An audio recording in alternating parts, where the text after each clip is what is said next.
Ladies and gentlemen, today on this video here, this actually belongs to one of my viewers who literally asked me to do an analysis on who will win between Matiang'i and Kalonzo combined against Raila and also another person, that is William Samoei Arap Ruto. So, according to James, he was saying that a 3-horse race.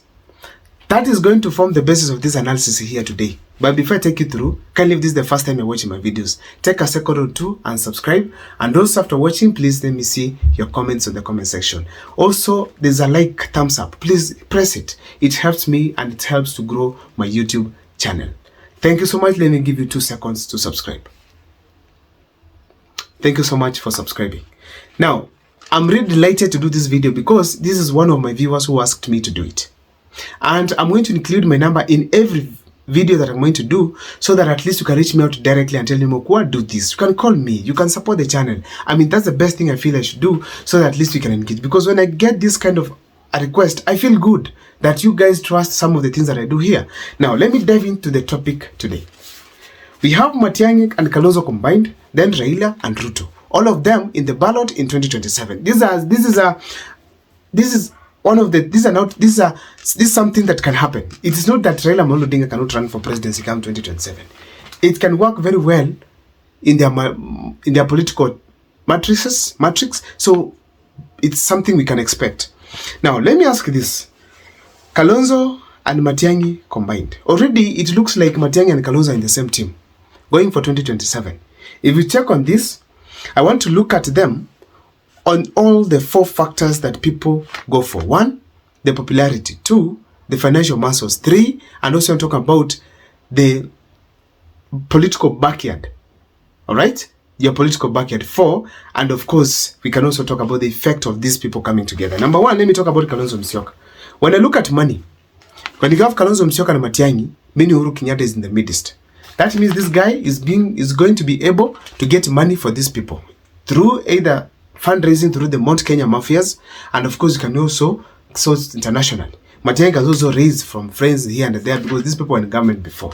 But without Uhuru Kenyatta, they don't have money. Gachagua can also support them, of course financially, because Gachagua is also one of the rich billionaires we have in the country as we speak today. So let me dive in. Then now, if you have Kalonzo and Matiang'i, that means Uhuru Kenyatta is in the midst. What do they have as numbers? They'll have the 7 million from the Mount Kenya region, have the 1.5 from the Kamba region, and have the middle class, which Matiang'i attracts, and have also appeal of the youths being an alternative to President William Ruto, and of course Matiang'i being the factor inside there. Also, there are Kenyans who want change, and of course Matiang'i being in the team, Matiang'i could be coming on board as an influencer for the people who want change in this country. So as we speak today, considering those factors, it is very clear that this can be a winning team very early in the morning if things remain constant as they were back in 2022. If they do a good campaign and also ensure that they have also had proper branding, and they also ensure that they have been able to also present a good manifesto and slogans that can be able to sway Kenyans towards their side. William Ruto has so many, and therefore you have to prepare yourself well for this. And also, these people have to have good campaigning machines. What do I mean by this? They have to have orators on board. Kalonzo Musyoka and Matiang'i are not orators. You need people like Onyonka on board. You need people like Gachagua on board. You need people like Babu Owino on board. People are going to campaign in every part of this country on your side. If you don't have them, you will be boring, and people who vote will forget about you. That's how it's going to happen. And you know, politics is about perception. So long as people see that you are losers, you eventually lose. That's the issue to do with. That's the group of Matiang'i and Kalonzo. So when we combine these people, if you see the numbers they'll be able to attract, Mount Kenya, 7 million. 1 million from the Kamba region. Then have probably youths, 2 million voting for them. That's a huge number, and they can be the people to take power come 2027. Let me go to Raila Odinga on board. Now, consider Raila Odinga's strength in 2022.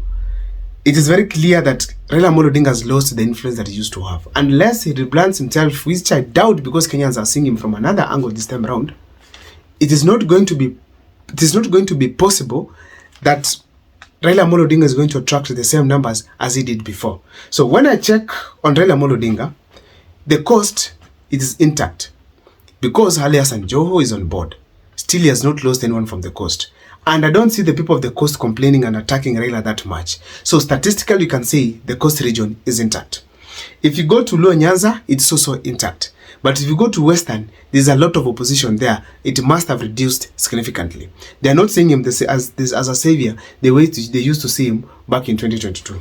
Unless he rebrands himself in a certain miraculous way. So probably I give him probably to gather about 4 million votes come 2022-27 if he's on the ballot. And that means he cannot match the kind of wave that will come from Kalonzo and Matiang'i combined.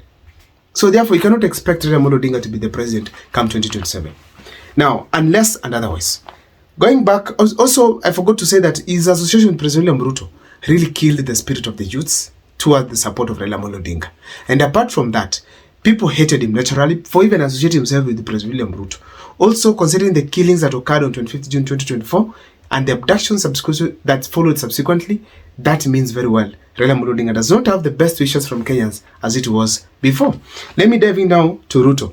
Ruto already has the Rift Valley votes of about 4 million votes. And if you go to the coast region, he has lost. Why? He has lost Mohamed Ali, who was key from the coast region. And if Raila Amolo Odinga is on the ballot, William Ruto will not get a huge amount of votes from the coast region because Ali Hassan Joho will definitely lean to Raila Amolo Odinga's side. Now, that means William Ruto has lost the coastal region. It can probably get 20% of the votes because losing someone like Mohamed Ali, the orator from the coastal region, it's going to be very difficult for President William Ruto. Now, let me dive into the other part. The Rift Valley, it is intact. William Ruto will get the Maasai votes and lead significantly because the Maasais, I've done a video on how William Ruto pocketed the Maasai and how he'll get the Maasai votes. Please go and watch.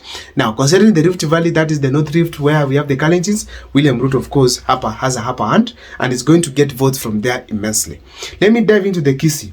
The Kisii region will lose because if Matiang'i is on the ballot, let him just forget about it because he'll get very few votes and, of course, probably lose even the cabinet secretaries that he's been having from this region. If I go downwards, we have the parts like Western Kenya.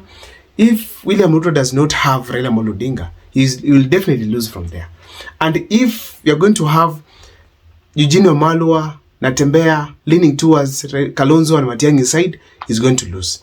And if we have Raila Amolo Odinga also going for the seat, that means Western region will not vote for President William Ruto as such. He will get votes from there, but most of them will not go to William Ruto. Just a small percentage of about 10 to 15%. Now, let me go down. Luo Nyanza. Luo Nyanza, if Raila Amolo Odinga is on the ballot, William Ruto has to forget. Though we'll get a few votes because we have people that he has appointed from there. Like we can now talk about Raymond Omolo, we can talk about Owalo, we can talk about Ojenda, people who have been campaigning for him all over. So probably and Elisha and many other leaders who have been on William Ruto's side and have been rewarded. So probably they might be able to give him some votes here and there. However, we have to admit that these matrices are not really true in terms of these statistics that I've given are not confirmed. This is just an analysis that I've made here. Things can change until 2027 and see things changing and even alignments changing and even having new numbers arising. But William Ruto, I cannot forget that he has the people from, of course, Northern Kenya. That one can give a different vote for him. So probably I give him, probably get him 5 million votes. But the fact is, Matiang'i team and Kalonzo will lead. Then that one of William Ruto. Then lastly for Raila Amolo Odinga. I don't know what's your take. This is just a video I've done.